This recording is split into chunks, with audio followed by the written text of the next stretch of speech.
Environment and ecology की 1000 MCQ की इस सीरीज में ये सेकेंड सेट है। आज हम इसमें कुछ और प्रश्नों को डिस्कस करने वाले हैं। ठीक है, यहाँ मैंने प्रश्नों को लिखा इंग्लिश से है, लेकिन समझाने में मैंने दोनों ही भाषाओं का प्रयोग किया है, हिंदी और इंग्लिश, जिससे कि दोनों ही भाषा के जो स्टूडेंट्स होते हैं उनको समझने में कोई दिक्कत नहीं होगी। स्टार्ट करते हैं। पहला प्रश्न है कि which term describe the transfer of energy through various level of ecosystem. ठीक है ना, यानी जो इकोसिस्टम होता है वहां पर जो अलग अलग लेवल होते हैं, ठीक है ना, कोई प्रोड्यूसर है, कोई उत्पादक है, कोई प्राइमरी कंज्यूमर है, प्राथमिक उपभोक्ता है, तो यहाँ पर जो एनर्जी का ट्रांसफर होता है वो किस तरीके से होता है।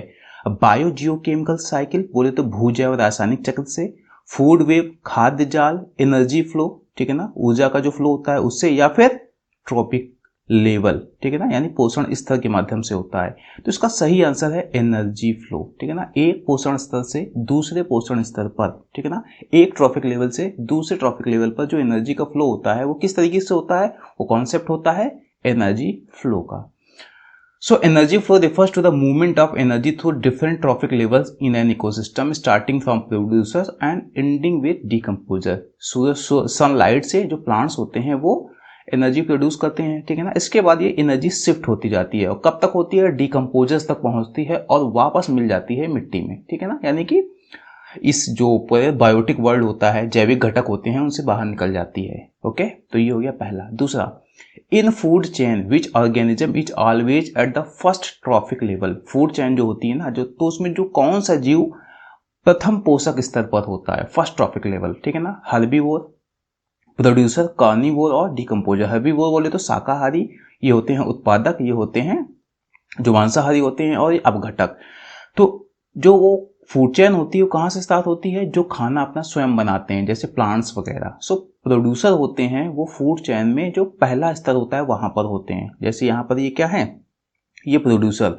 तो फूड चेन हमेशा यहीं से स्टार्ट होती है। ठीक है ना, इन प्रोड्यूसर्स को, इन उत्पादकों को कौन खाएगा, प्राइमरी कंज्यूमर, प्राथमिक उपभोक्ता, फिर सेकेंडरी कंज्यूमर। तो ये पूरी चेन चलती है। ठीक है ना, और कहाँ एंड होती है, डीकम्पोजर्स में। इसका आंसर है producer. Producer such as plant and algae occupy the first trophic level as they convert sunlight energy into the food through the photosynthesis.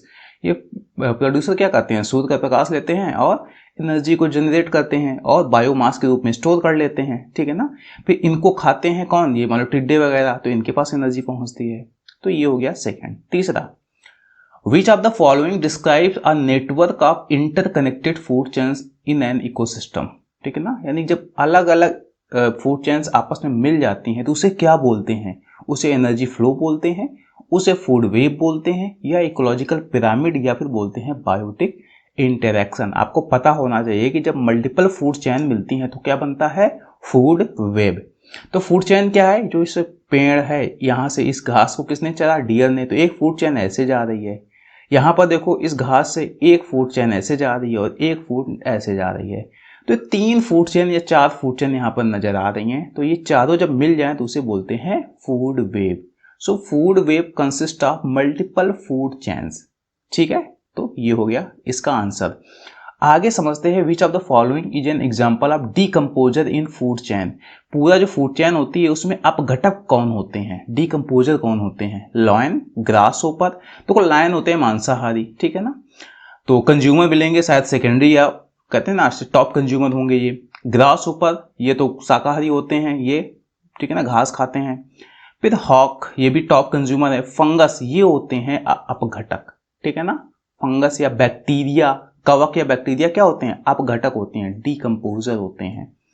यहाँ पर देखो ये प्रोड्यूसर से स्टार्ट हुई और ये जब फाइनल कंज्यूमर मान लो हॉक आता है, ठीक है ना, इसने क्या किया, सांप को खा लिया, लेकिन जब ये मरेगा ना तो इसको अब क्या होगा, इसको कोई नहीं खा सकता है, ठीक है ना। तो ये जब मर जाएगा तो इसको कौन डिकम्पोज करेगा, ये जो कवक होते हैं या बैक्टीरिया होते हैं, फंगाई या बैक्टीरिया, ठीक है ना। Decomposers like fungi and bacteria break down dead organic matter and recycle nutrient back into the ecosystem. यहाँ पर जो भी इसके पास कहते हैं, जो भी मैटर होगा, जो भी इसमें न्यूट्रिएंट्स होंगे, जब ये मरेगा तो ये रिसाइकिल करके इस मिट्टी में, या फिर कह सकते हैं इस इकोसिस्टम में मिला देते हैं। तो कहते हैं ना, मिट्टी से ही पैदा हुए और मिट्टी में ही मिल गए।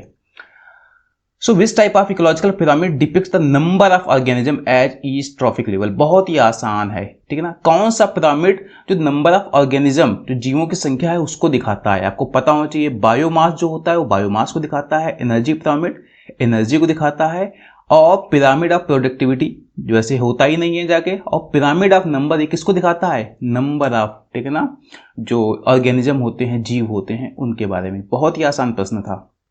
तो ये लिखा हुआ है नंबर ऑफ पिरामिड। यहाँ पे नंबर्स दिखाया जाता है। तो प्रोड्यूसर मान लो अगर घास वगैरह की बात करें तो जो घास बहुत ज़्यादा होती है, घास को चरने वाले बकरी या हिरन कम होते हैं, इस हिरन को खाने वाले जो दूसरे जीव होते हैं वो और कम होते हैं, ठीक है ना। तो इस तरीके से यहाँ पर जो नंबर्स को कौन दिखाता है, पिरामिड ऑफ नंबर्स। आगे समझते हैं, which of the following describe the process by which nutrient circulate through the living and non living components of the ecosystem. Living बोले तो बायोटिक कंपोनेंट, जैविक घटक, नॉन लिविंग बोले तो अजैविक घटक, नॉन बायोटिक, ठीक है ना।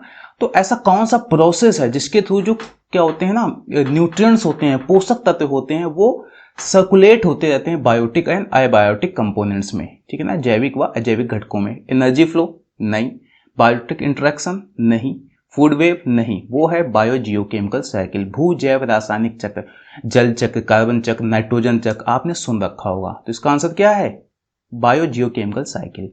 तो इसमें क्या होता है, एक साइकिल कंप्लीट होती है, ठीक है ना, जहां पर से कार्बन ही देख लो, कभी ये मिट्टी में मिल रहा है, कभी पेड़ों में पहुंच रहा है, कभी एनिमल्स में पहुंच रहा है, तो कभी आसमान में पहुंच रहा है। आसमान पहुंच गया तो अजैविक घटक में पहुंच गया, मिट्टी में मिल गया तो अजैविक घटक में पहुंच गया, लेकिन जब पेड़ में पहुंच जाएगा तो जैविक घटक में आ जाएगा, बायोटिक फैक्टर में पहुंच जाएगा। इन एनिमल्स के पास यही जब कार्बन होगा तो बायोटिक फैक्टर में होगा। तो जितनी भी साइकिल्स होती है ना, जैसे नाइट्रोजन साइकिल, फास्फोरस साइकिल, इनके थ्रू क्या होता है, जो पोषक तत्व होते हैं, न्यूट्रिएंट्स होते हैं, वो बायोटिक एंड एबायोटिक फैक्टर में सर्कुलेट करते रहते हैं। अगला प्रश्न है, what is the primary source of energy in most ecosystem, sunlight, soil, water या एयर। कहां से आती है एनर्जी हमारे पास, ठीक है ना, मोस्ट ऑफ द इकोसिस्टम में। सो इसका आंसर है, आपको पता होना चाहिए, सनलाइट, ठीक है ना। प्राइमरी सोर्स है सनलाइट एनर्जी का।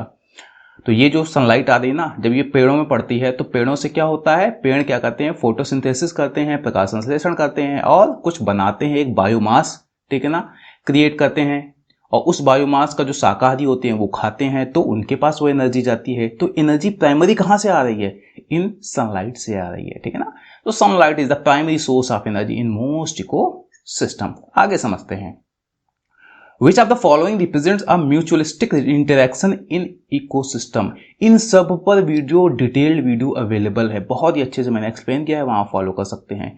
तो इसमें कौन सा है जो म्यूचुअलिस्टिक इंटरेक्शन को बताता है, इसमें पता है क्या होता है, इसमें दोनों ही जीवों को फायदा होता है इस इंटरेक्शन में, ठीक है ना। जैसे प्रीडेटर प्रे में क्या होता है, प्रीडेटर क्या करेगा, इसको मार के खा जाएगा, कंपटीशन में दोनों को नुकसान हो जाता है। पैरासिटिज्म में, परजीविता में क्या होता है, एक को फायदा जबकि दूसरे को नुकसान होता है। लेकिन ठीक है ना, पॉलिनेशन में क्या होता है, दोनों को फायदा होता है। कैसे, जरा समझो। इसका आंसर क्या होगा, पॉलिनेशन। इसमें क्या होता है, ये है फूल और ये है क्या है, क्या बोलते हैं, मधुमक्खी है, ठीक है ना, बी है। तो जब फूल जानबूझ के बुलाना चाहेगा इस बी को, इस मधुमक्खी को अपने पास, इस वजह से इसके पास खूब अच्छे वाले रंग होते हैं, अट्रैक्टिव कलर होते हैं।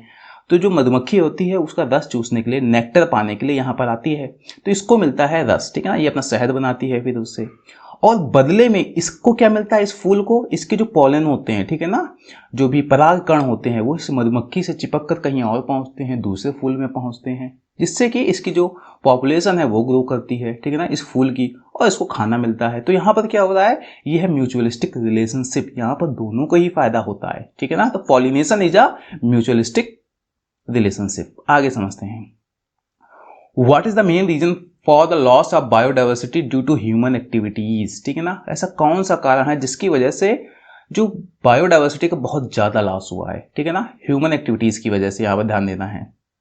ओवर पॉपुलेशन ऑफ प्रीडेटर्स, यानी ह्यूमन एक्टिविटी इस तरीके से हुई कि जो प्रीडेटर्स होते हैं, ठीक है, जो परवच्छक होते हैं, वो सबको मार के खा गए, या फिर ऐसी स्पीसीज इंट्रोड्यूस कर दी गई जो वहां की लोकल नहीं थी, यानी अमेरिका से कुछ पौधे लाए गए और कहाँ फैला दिए गए, इंडिया में, तो साहब बायोडाइवर्सिटी का लॉस हो गई। तो या फिर डिक्रीज्ड पॉल्यूशन लेवल, ठीक है ना, पॉल्यूशन लेवल कम हो गया इस वजह से, या हैबिटेट डिस्ट्रक्शन, आवास का जो विघटन हो गया, ठीक है ना। तो यहाँ पर ये बताना है कि बायोडाइवर्सिटी का लॉस का मेन रीजन क्या है। तो ये भी रीजन हो सकता है, ये भी रीजन हो सकता है, ये तो नहीं होगा लेकिन ये भी रीजन हो सकता है। लेकिन अगर हम मेन रीजन की बात करें, ठीक है ना, तो वो है हैबिटेट डिस्ट्रक्शन। जैसे जैसे ह्यूमन एक्टिविटीज़ बढ़ रही हैं, जंगल साफ किए जा रहे हैं, जंगलों को साफ करके खेत बनाए जा रहे हैं, इंडस्ट्रीज लगाई जा रही हैं, ठीक है ना। तो जिससे क्या हो रहा है, आप आवास, जो जीव जंतुओं के जो हैबिटेट है वो उनको नुकसान हो रहा है। तो इसका सही आंसर क्या है, हैबिटेट डिस्ट्रक्शन। ओके, तो यहाँ पर देख लो, ये मान लो जीव थे जो ये जंगल में रहते थे, इसको काट दिया गया, कुछ दिन बाद ये भी खत्म हो जाएंगे। ओके, तो बायोडाइवर्सिटी क्या होगा, लॉस हो जाएगा। ओके, आज का अंतिम प्रश्न है, which of the following is an example of primary pollutant. Primary pollutant वो होते हैं या प्राथमिक प्रदूषक वो होते हैं जो डायरेक्टली एटमॉस्फेयर में छोड़े जाते हैं इंडस्ट्रीज से, जबकि सेकेंडरी वो होते हैं जो एटमॉस्फेयर में पहुंचने के बाद, एटमॉस्फेयर बोल सकते हैं या फिर कहते हैं इन्वायरमेंट में पहुंचने के बाद फिर से रिएक्शन करते हैं और फिर जब बनते हैं तो उसे बोलते हैं सेकेंडरी पॉल्यूटेंट। तो ऐसे इसमें पूछा गया कौन सा ऐसा पॉल्यूटेंट है जो सीधे एमिट किया जाता है, सीधे इन्वायरमेंट में पहुंचता है, उसे ही बोलेंगे प्राइमरी। ओजोन एक कॉम्प्लेक्स रिएक्शन के थ्रू बनती है, तो ये प्राइमरी नहीं है। फोटोकेमिकल स्मॉग में भी एक रिएक्शन होती है, ठीक है ना, जब कई पॉल्यूटेंट होते हैं जब रिएक्ट कर जाते हैं उनके लिए एक फेवरेबल कंडीशन मिल जाती है तो बनता है।